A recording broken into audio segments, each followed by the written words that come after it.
मोतीलाल जी foundation के द्वारा जिस प्रकार से मोतीलाल जी ने भामाशाह के रूप में पूरे देश में एक पहचान बनाई और आज जिस तरह से शिक्षा को सशक्तिकरण का ये कार्यक्रम सरकार के द्वारा रखा गया और इस सशक्तिकरण का जो अभियान चल रहा है, इस काम को मोतीलाल जी फाउंडेशन बहुत पहले से इसको प्रारंभ कर चुकी है। ऐसे कई युवा साथी जिनका भविष्य पैसे के अभाव में वो भविष्य उज्जवल नहीं कर पाते, उनके लिए एक सहयोगी के रूप में वरदानकारी साबित होते जा रहे हैं। और वास्तव में मैं धन्यवाद देना चाहता हूं इनको कि इन्होंने अपनी मातृभूमि को नहीं भूलते हुए और ये कार्यक्रम यहाँ पर इस प्रकार से शिक्षा को बढ़ाने के लिए जिस प्रकार से प्रयासरत है, हम तो यही प्रार्थना करते हैं कि आप तरक्की करें, आगे बढ़े और इसी प्रकार से देश के अंदर सेवा करते जाएं। आज हमारे बीच में मुख्यमंत्री भजन लाल जी आएंगे अभी कुछ ही क्षण में, और ये पादरू की धरती और पादरू के आसपास के क्षेत्र के सभी यहाँ पर किसान उपस्थित हैं। आज पादरू ने अपनी एक अलग पहचान बनाई है। इस पादरू के क्षेत्र के किसान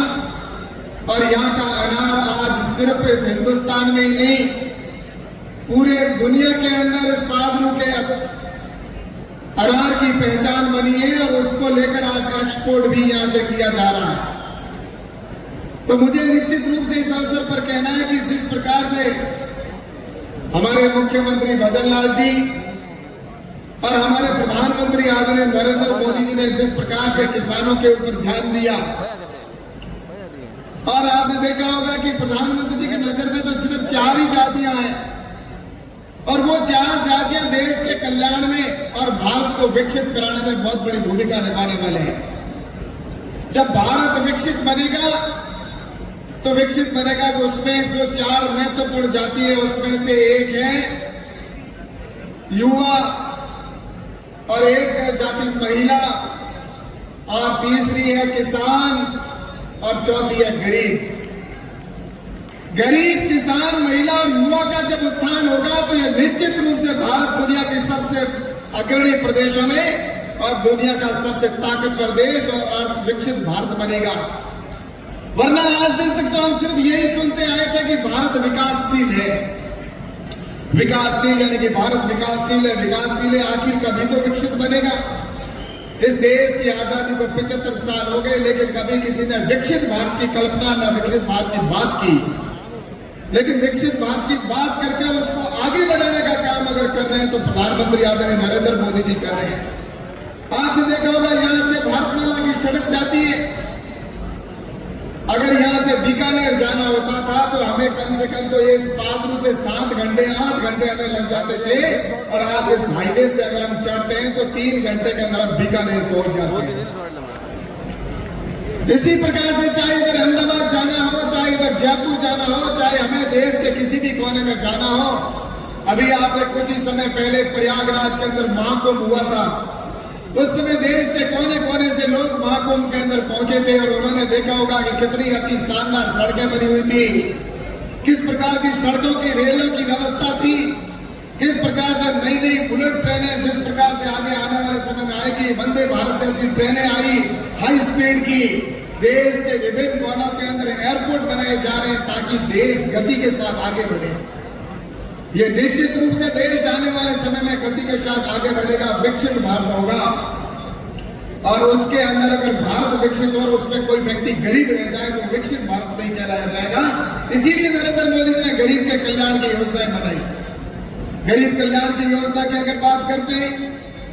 तो आपको पता होगा कि चाहे प्रधानमंत्री आवास हो, चाहे किसानों के लिए किसान सम्मान की निधि हो, या हर प्रकार से गैस का उज्ज्वला गैस का कनेक्शन देने की बात हो, चाहे हमारे शौचालय बनाने की बात हो, गांवों के अंदर किस प्रकार से हर व्यक्ति को सुविधा मिले, लाइट घर घर पहुंचे, इस प्रकार से इन 11 साल के अंदर देश के प्रधानमंत्री नरेंद्र मोदी जी नेतृत्व में काम हुआ। और मैं आपसे कहना चाहता हूं कि प्रधानमंत्री ने एक बात कही कि बेटी बचाओ बेटी पढ़ाओ, और आज बेटी बचाओ और बेटी पढ़ाओ का जो काम है वो निश्चित रूप से आज निश्चित रूप से उसको शिक्षा के क्षेत्र में कहीं पर भी पीछे नहीं है। आज मैं देख रहा हूं मेरी इतनी बड़ी संख्या पहले कभी मीटिंग होती थी तो उसमें सिर्फ पुरुष हुआ करते थे, लेकिन आज इस मीटिंग के अंदर आधे से अधिक आबाद हमारी बहनें बैठी है, और जो यहीं नहीं देश के किसी भी कोने में कहीं पर भी पीछे नहीं है। आज अगर बेटियों की बात करते हैं तो आज वो चाहे हमारे प्रशासनिक क्षेत्र में हो, चाहे वो अंतरिक्ष के अंदर हो, और चाहे देश की सीमा के ऊपर हो, आज हमारी बेटियां युवाओं के साथ कंधे से कंधा मिलाकर खड़ी है और देश की अग्रणी भूमिका में निभाने में लगी हुई है। और इसीलिए मैं कहना चाहता हूं कि बेटी बचाओ बेटी पढ़ाओ के माध्यम से ये देश विकसित राष्ट्र बनेगा। और उसमें राजस्थान भी निश्चित रूप से भजन लाल जी के नेतृत्व में जिस प्रकार से योजना बनाकर और लगातार काम किया जा रहा है, मैं दावे के साथ में कहना चाहता हूं कि राजस्थान के साथ हमारा जो बाड़मेर जैसलमेर है वो बहुत पिछड़ा हुआ प्रदेश, जिसको कहते हैं कि यहाँ पर पिछड़ा हुआ मानते थे, लोग आने से कतराते थे। लेकिन पिछले 11 साल में कितनी तरक्की हुई है। मोदी जी जब यहाँ पर मुख्यमंत्री थे और लोकसभा का पहला चुनाव यहाँ पर जब प्रधानमंत्री बने, उस समय मालहोत्रा आए थे। उस समय प्रधानमंत्री जी ने एक बात कही थी कि मैं यहाँ पर रेगिस्तान के दौरों में ऐसे फलदार पौधे लगाऊंगा ताकि यहाँ के रेगिस्तान के दौरों के अंदर भी किसानों के चेहरे खिल सके, यहाँ पर पौधे फलदार पौधे लग सके। उस समय यहाँ पर कोई ऐसे वृक्ष नहीं थे जो फलदार पौधे देने वाले हो, लेकिन सरकार ने स्कीम के अंदर सहायता की, सहयोग किया और आज अमरूद का हब बना या अनार का हब बना। इसी के साथ राजस्थान के बाड़मेर में खजूर की खेती होने लगी, अंजीर की खेती होने लगी, और आज इस प्रकार से कि हमारा किसान तरक्की कर रहा है। और मैं आप सबसे ये कहना चाहता हूँ कि इस मुख्यमंत्री हमारे भजन लाल जी भी निश्चित रूप से उसी काम को जो प्रधानमंत्री नरेंद्र मोदी जी काम को आगे बढ़ाने का काम कर रहे हैं, और उसमें शिक्षा के अंदर भी आज एक कार्यक्रम क्योंकि शिक्षा को समर्पित है, और शिक्षा के लिए भारत राजस्थान की सरकार ने चाहे गांवों के अंदर हर पंचायत पर स्कूल खोलने की बात की हो,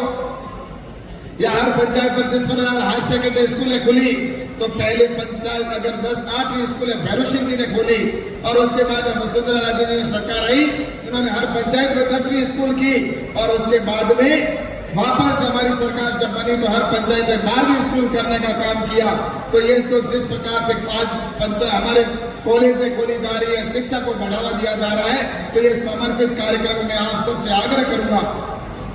कि आने वाले समय के अंदर अपनी बेटियों को पढ़ाएं, आगे बढ़े, हमारा देश आगे बढ़े, हमारा राजस्थान आगे बढ़े। और ये रेगिस्तान जो क्षेत्र है, इस क्षेत्र के अंदर भी आज भजन लाल जी यहाँ पर हमारे बीच में आ रहे हैं, तो निश्चित रूप से मैं कह सकता हूँ कि इस क्षेत्र के अंदर ये किसान भाई बैठे अधिकतर और मेरे युवा साथी बैठे हैं, तो आने वाले समय में हम देश को विकसित बनाएंगे और इस राजस्थान को भी हम अग्रणी प्रदेशों में ले जाएंगे। और यही बाड़मेर जैसलमेर जिसमें आज रिफाइनरी जैसी हमारे यहाँ पर आने वाले समय के अंदर बनकर खड़ी होगी, तो युवाओं को रोजगार भी मिलेगा और अपने बाड़मेर जैसलमेर का भविष्य निश्चित रूप से आने वाले कल में एक बहुत बड़ा उज्जवल भविष्य है। और इस अवसर पर मैं पुनः यही कहना चाहता हूँ कि समय का अभाव है, बहुत कुछ बातें कहनी है, लेकिन फिर भी कहना चाहता हूँ क्योंकि भाई साहब मेरे को आके लग रहा है कि कहने का प्रयास कर रहे हैं, लेकिन फिर भी मैं कहना चाहूंगा कि आज जिस प्रकार से मोतीलाल जी ओसवाल फाउंडेशन के द्वारा ये कार्यक्रम किया गया, और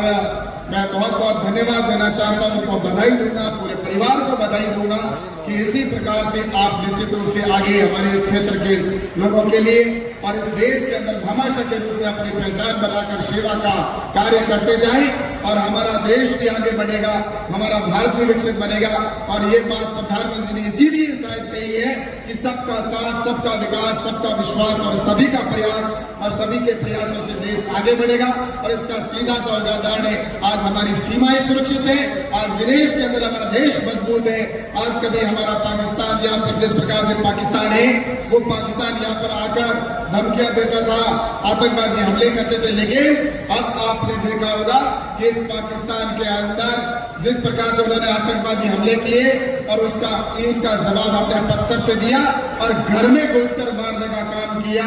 आज वही सर्जिकल स्ट्राइक करने की आवश्यकता हुई तो हमने सर्जिकल स्ट्राइक की, हमने एयर स्ट्राइक करने की आवश्यकता हुई तो एयर स्ट्राइक की, और मिसाइल से अटैक करने का काम पड़ा तो मिसाइल से भी अटैक करके और इस पाकिस्तान को मुंह तोड़ जवाब देने का काम किया है। तो आज भारत हमारा मजबूत बना है, हमारी सीमा पर रहने वाले लोग आज हम गर्व से कह सकते हैं ये पाकिस्तान जो कभी हमारे सामने विदर धमकियां देता था, आज मिमियाती हुई आवाज के अंदर दुनिया के अंदर अलग थलग कर चुका है। इसलिए मैं आपसे कहना चाहता हूं विदेश आगे बढ़े, हम सब मिलकर आगे बढ़े। इसी के लिए शिक्षा में सशक्तिकरण होना बहुत जरूरी है। हर व्यक्ति आगे बढ़े, शिक्षित बने, ऐसी शुभकामना के साथ आज मैं भजनलाल जी हमारे आर्मी का मैं स्वागत करता हूं। और आप सभी यहाँ पर हमारे सुरेश जी भाई साहब भी आए हैं फिर नीमच से, और नीमच के भाई साहब हमारे यहाँ पर बहुत पहचान भी है, लोगों का लगाव भी है, क्योंकि यहाँ पर हाथ खड़े करूंगा तो कई लोग कहेंगे हाँ बात तो सही है। तो आप हमारे बीच में पधारे हैं तो आपका भी बहुत बहुत स्वागत करता हूँ, बहुत बहुत अभिनंदन करता हूँ। सभी यहाँ पर किसान भाई और सब इस क्षेत्र के लोग आए, आप सबका बहुत बहुत स्वागत और अभिनंदन करते हुए मैं अपनी बात को समाप्त करता हूँ। बहुत बहुत धन्यवाद।